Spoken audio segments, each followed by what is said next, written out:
us from all glory to glory till the end. Captain of the host, our strength is in our God.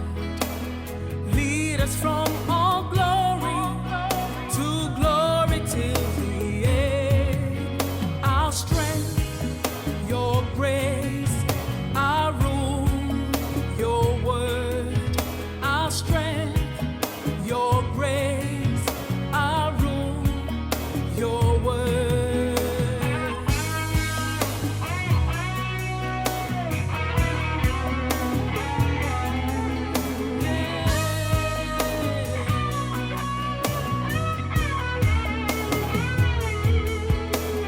Lord of many armies, our victory is in you. Your love is keeps us from all danger. Your love is near to us. Lord of many armies, our victory is in your love. You keep us from all danger. Your love is near to us. Our strength, your grace, our rule, your word. Our strength, your grace, our rule, your word.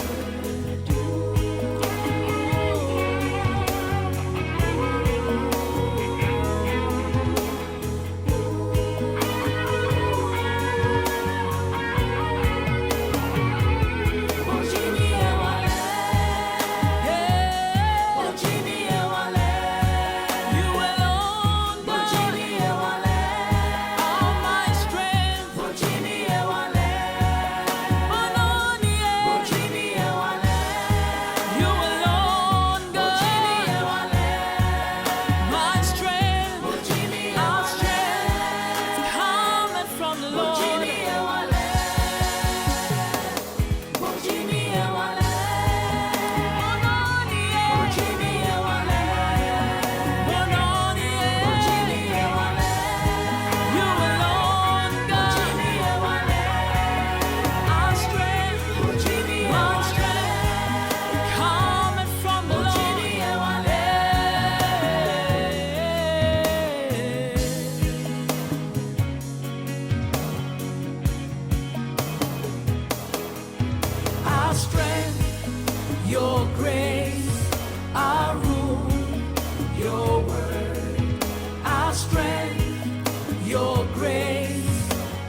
Your grace, our rule. Your word, our strength. Your grace, our rule. Your word.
Your grace, our rule, your word, our strength, your grace, our rule, your word. Bojini ewale, Bojini ewale, Bojini ewale, Bojini ewale,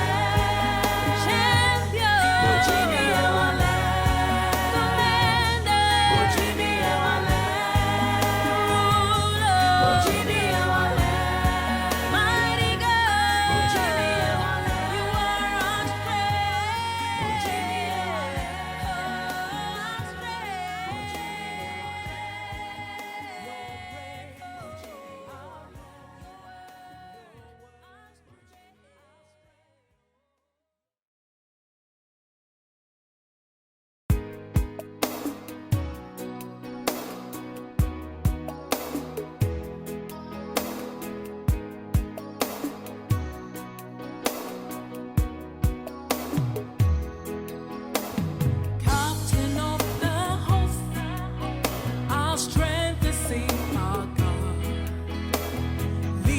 From all glory to glory till the end. Captain of the host, our strength is in our God. Lead us from all glory to glory till the end. Our strength, your grace, our rule, your word, our strength. Your grace, our rule, your word.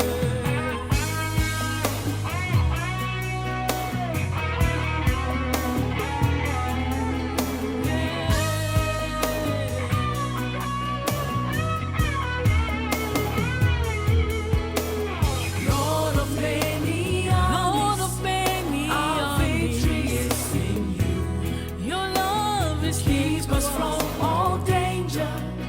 Your love is near to us. Lord of many armies, our victory is in your love.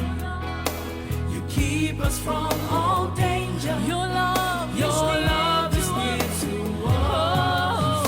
Our strength, your grace, our rule, your word, our strength, your grace, our rule, your word.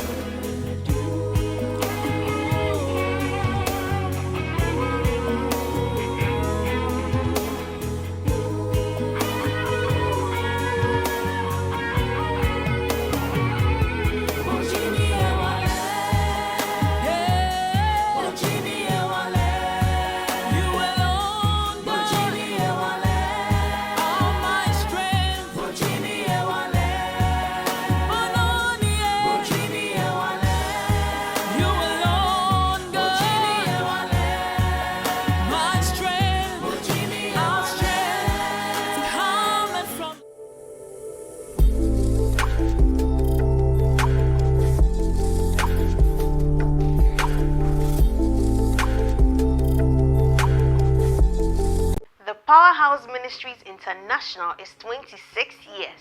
As part of our Remembrance Week leading to our anniversary celebrations, we shall bring you the evolution of the church over the past 25 years in a documentary that captures the history, events, people, and enablers. This will be streamed from Tuesday 15th to Friday 18th June 2021 at 1:30 p.m. and 6:30 p.m. each day. A story of triumph over adversity, a story of hope, a story of God's faithfulness, and a story of how God called one man from small beginnings with great faith to bring his people and glory this far. There is so much the story has to tell you, and I hope your faith is built up. God is not finished with us yet. Hear our story, feel our heartbeats, share in our experiences, and be encouraged to press on. Rally your family, friends, and loved ones to join us share the story. This is the volume 1 of the PMI Story. Watch and be encouraged.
Asema hu hia sei mintumi mfa nsomo bi okọ no yi bi frim anani refi a meden na mayi ano we eyo hini bi nasie.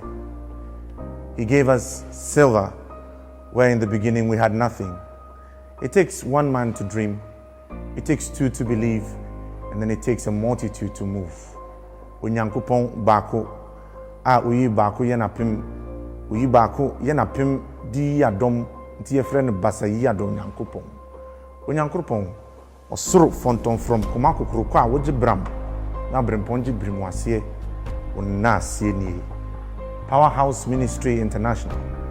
Yesi yenhia wo a agenkwa semenhia anke ye fa henie enne anke ye nam yi esi entirase nanso wapagya yani e de hwe daakye kwagye obaako mienu enne shakra wodi abegu yensem aye yen dom obroni kan ye esi wahini anka obefra no kingdom ora Kristo Yesu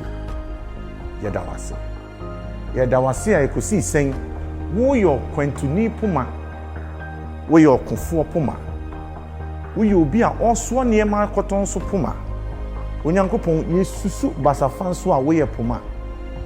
The potter's staff, the fighter's rod, the shepherd's staff to protect and direct. And so already we have 20 and 5. New beginnings, greater heights. This is how far we have come. Do not be in a hurry to move. There's so much more we have to tell you.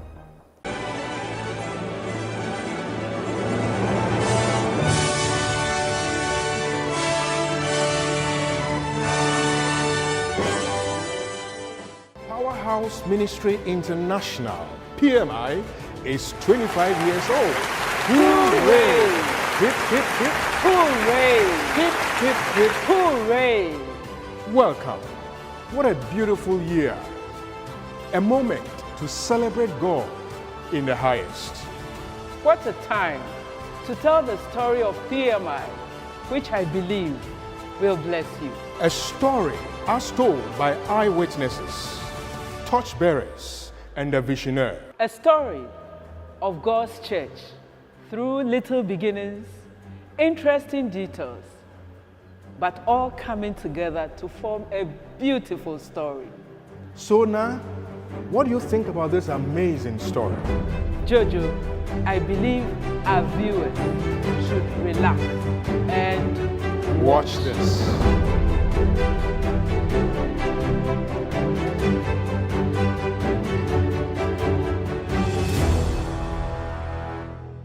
Once again, welcome to a simple yet an amazing story of God's grace, mercies, and goodness. A story of despising not little beginnings, a story of series of disappointments, enduring hardships, long sufferings, betrayals, and yet winning battles. A story of hope against hope. A story of interesting detours that still reveal the light of God shining at all difficult moments. A story of the reality of God's defining moments that testifies of His abundant grace, mercies, and His goodness. This is a story of what to do when you don't know what to do, even as a believer.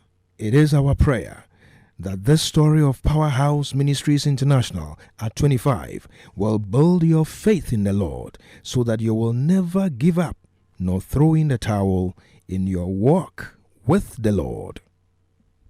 So to tell the story of Powerhouse Ministries International, PMI, God touched the heart of a well-read young man, a passionate servant of God, right here in Ghana, with a strong conviction, passion, and desire to step out and start a church. Reverend Bernard Ni Ashantekwe Adeakwa. In 1995, somewhere around June, I felt led of the Lord after intense prayer to step out and start a commission. I was not too sure exactly where, but the initial place of meeting was at the medical school canteen in Kolebu. Prior to that, in June of that same year, 1995, I had spent quite a number of days and nights praying for weeks at the University of Ghana campus, Legon, seeking the face of the Lord on exactly what to do. And I, with my wife, after intense prayer, decided to settle on starting a church. And then Mansa was pregnant with Timothy. Our firstborn son was 4 years old. Our second-born daughter was 2 years old. And Timothy was being carried in the womb. It was going to be quite a trying time stepping out and starting a church with my wife pregnant with child. But she gave me her support, and we stepped out with a lot of prayer and fasting.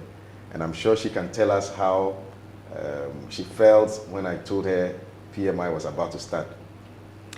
It was interesting. The day he told me that he had the conviction to start a church, I was stunned. I didn't know what to say. But because of how we have built our lives over the years, trusting God, following God's direction in every way, I just said, follow your heart. If God has called you to start a church, I'm with you. I'll stand with you. And we prayed about it, and we sought the face of the Lord. And that is how it all began. It was difficult, but that is how it all started. Pregnant with Timothy at the time, didn't know what to do. And that time, you had to go to the gardens to pray, and it was lonely because there was nobody there. It was so lonely, and you were out praying, looking for a place. You know, the burden was so heavy at the time. And I didn't have friends because that time, most of our friends were nowhere to be found because we're starting a church. They were not there. You couldn't call anybody. You couldn't look for anyone. And with my pregnancy and the little kids, you know, we just had to trust God and look up to God. And it was full of lonely moments, very lonely moments. And I think that was how I felt at the time. So, I mean, it's interesting to now look back and see the loneliness, the rejection, and the fear of the unknown. And two young couples, I was in my early 30s, and you were still in your late 20s, wanting to step out and start a church without a job, without an income, and believing God for the future. But that is how Powerhouse started. And so I reached out to a few friends who initially were not very keen on joining us. And then we remembered Reverend Oscar, who had been a childhood friend we had grown up with in Nyaniba. And so we called him over and mentioned to him that we're ready to start a church. And he willingly jumped into the fray with us. And that is how Powerhouse started. How really prepared was the family of Reverend Bernard Adiakwa and his beloved wife at this time? We were living in an outhouse belonging to a friend at North Kaneshie, and we had 3 children. There was no car, and we couldn't pay rent. Life wasn't very easy, but we had faith in God that he who has begun a good work in us and called us will definitely provide. So the PMI journey began with great hope, focus, and undying faith, but with more battles to fight as regards place of worship and accompanying challenges. The lonely moments of prayer alone at Legon was because there was nobody. So even though I stepped out in June, the whole of June was just for prayer and fasting, all nights, sometimes painful all nights at Legon. And then on the first Sunday of July, we decided to gather, and that is where we came to the Kolibu Medical School canteen, which had allowed us on a temporal base to meet there. So when Pastor Bernard shared with me about when the Bernard, your conviction, husband, he, I was quiet for a few moments because the burden just came on me like, you're going to start a church. It means that you are going to be, in the public eye. Everybody's going to be looking at you. I had to behave myself in a particular way. You have to be, a senior pastor's wife. No training. Nobody to be an example for me. And it was, so many things just came rushing through my mind. But I just said to myself, if God has called, then God is definitely going to equip us to go through it. And I just said, Father, show me what to do. And all I just wanted to do was support him any way I could. So it was more of like, what can I do? What can make you feel better? You could tell that he was so burdened with the call, so heavy. It was like someone, I was pregnant, but he was spiritually pregnant, and I just didn't want to burden him with anything. I was pregnant, but I wanted him to support me emotionally, but he was also pregnant spiritually. So both of us had to find a way to manage it. Otherwise, because anything can trigger, anger, conflict, but it was something that he wasn't too sure of. He was now praying about it. And so I just had to just be calm and just seek God's face and just trust God through the moments. And the interesting part was that God sent helpers. There was Claudia Chakbonu who came along. She was somebody who helped me through because I kept asking God, if we start a church, what do I do? Who's going to help me? But she came around when Reverend Chakbonu came to the house a few times during the time we're praying and seeking God's face. And she said, look, I want to come to you, and every Friday would have an all night. So I'll come and sleep over Friday around 12. I'll wake you up and then would pray. So that strengthened me, that kept me going. And this was after we had Timothy, because that time I was still pregnant. We had Timothy on the 22nd of June. Then I was discharged the next day. After a week, I was in church. But I had to be in church because I wanted to show that I was there. And there was nobody to take the kids' church, so I had to be there to be in the children's service, help with the rhymes and Bible stories and all. And it was so much, but every day I kept telling God, give me wisdom, give me strength. Give me wisdom, give me strength. And that took us through that period for some time. By the grace of God, young as Powerhouse Ministries International PMI was, God again touched other lives to join this moving train with so much passion and spiritual energy. Let's welcome one of the founding members. I would say that the PMI story cannot be told without mentioning the initial opposition. There were many things that were said, there were many friendships lost in the process, and some of us were personally targeted. But to God be the glory, because He indeed is a rewarder of those who diligently seek Him. He doesn't reward based on an affiliation with the church. He doesn't reward based on affiliation with the pastor. He rewards based on your personal commitment to His work. And so we thank God that He has been faithful all these years. But one of the reasons why I was heavily burdened was also because of the feeling of inadequacy of being able to be a senior pastor. And again, stepping into a ministry where now you are going to be the leader and be the example and have nobody to look up to and setting new standards by yourself.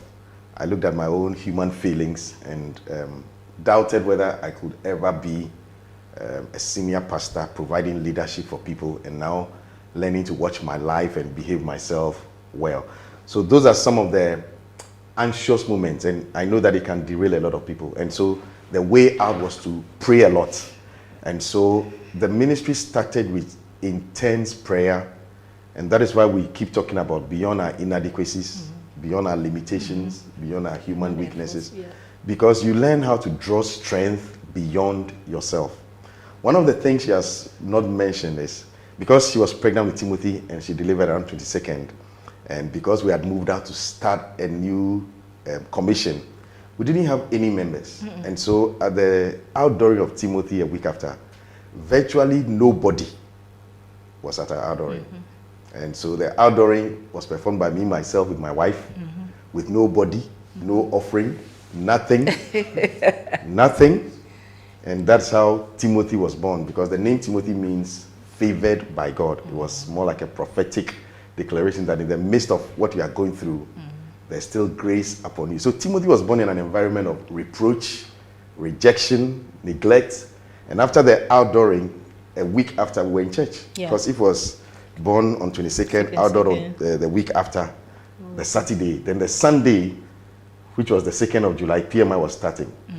Such a thought-provoking and yet inspiring story that has yet begun. How did PMI survive the storms and go through all the levels of disappointment? The story unfolds. How do you even explain to anybody you are starting a church? Everybody is hearing stories. And so the first meeting was a meeting of confusion. People who came, a few people who came were coming to see what it was like, whether what they had heard was true. It wasn't a church service of a gathering of people. And in that confusion, like Jesus Christ in the manger, Powerhouse was born. The location of the church proved a major problem because it was a temporal place in a hospital. And we were constantly being ejected every week. We couldn't tell whether the meeting was going to come on or not. And sometimes we'll go there and the doors are closed. And we have to sneak in through a window, a broken pane, and enter into the place and unlock the door behind the caretaker and then arrange chairs, which we had to bring all the way from Latebiokoshi, because someone like Pastor David and a few people will carry chairs all the way from Latebiokoshi around Ajivon and push it on a truck and bring it to Kolebu. There was nowhere else we could keep our things apart from my uncle's house at Latebiokoshi. So that is how the church started. Because of our background of being members of a fellowship, Laboni Cantonment Christian Fellowship, the first church attendance was with them. About 30 or 40 of them came over to help us. As the story unfolds, another key eyewitness to the early days of PMI, Reverend Emmanuel Kwabena Ansa, recounts briefly the passion that drives Reverend Bernard Adiakwa and his love for God and the church. I used to be the president of Laboni Cantonment Christian Fellowship. Reverend Bernard came to join us at the Laboni Cantonment Christian Fellowship. He came out as a brother who was very, very zealous who, especially for souls, he was also one of our worship and praise leaders. And he really brought a lot of energy to the fellowship. And so our first meeting was a bit organized. And that is how the church started. And of course, Reverend Oscar was there, and Sandra and her family, who had also heard then that we're starting a church. And my dad had also come to join us for our very first meeting. And so in that environment of a lot of trepidation, anxiety, not knowing what the future lay, we embarked on a fasting from the day one. And because we had no place to meet, the next meeting place was at the Indatfa Park. So sometimes you start at the Indatfa Park praying, and it's rain, and you still have to hold hands through the rain and pray. And some of our first members were Pastor David, a few of the Kolegono boys who didn't go to church and were not believers, but had heard that Pastor Bernard had started a church, will come with me to pray. But we stood there and we prayed and we fasted every single day. After 6 months of meeting in the canteen, we were rudely ejected suddenly, and we had no place. One Sunday morning, the place was locked up, and we had to just wander. And finally met later in the day at the social welfare, which was another canteen. And the gentleman was afraid, so he let us just meet in the corridor, open space with the sun beating on us, just packed a few chairs just to be able to have a meeting with a few young people who were there. And then we had to eventually look for a place. We looked all over Accra. Nobody was prepared to host us. And then Friday before the Sunday, we heard news about a school at the KG1 cluster of schools that was prepared to allow us to meet for that Sunday. So we now had to pass word around. There was no mobile phone, there was no WhatsApp, there was no communication, whatever it is. So what do? You kind of like have to pass word around and hope it gets around. So our first meeting was a major disaster because the place was open on a Sunday morning, very dirty. You had to come early and come and sweep yourself. Nobody there. The people don't know where we're going to meet, so most people don't come. And we just sat there, but in the midst of it, the faithful God proved through. We still held on to our faith, and we continued praying. And that's how the meetings started at the KG1 class of schools, which was a paradise. Acts chapter 1 verse 8. You shall receive power after the Holy Ghost is come upon you, and you shall be witnesses unto me all over the world. This foundational scripture spoke and reinforced the faith of the Powerhouse Ministries International family.